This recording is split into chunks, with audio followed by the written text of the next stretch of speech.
Mahigpit na pinatupad ng 10th Infantry Division sa lahat ng kanilang mga nasasakupan na mapapakunahan na ng tetanus toxoid at hepatitis B ang mga sundalo. Huwebes, sabay-sabay na binakunahan ang mga sundalo. Ginawa ito matapos magpositibo sa bakterya ang ilang sundalong na destino sa Loreto, Agusan del Sur na nasabugan din ng improvised explosive device noong Agosto.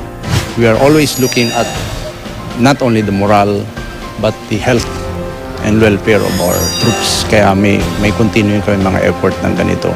And just like nasabi ko recently when we had that issue on the NPAs using that landmines.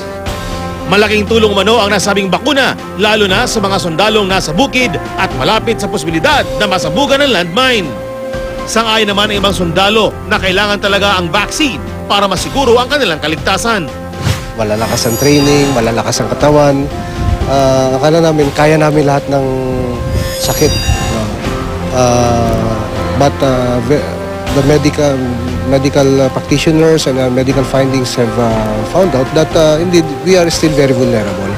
Kada 3 taon, maaari magpabakuna ng libre ang mga sundalo.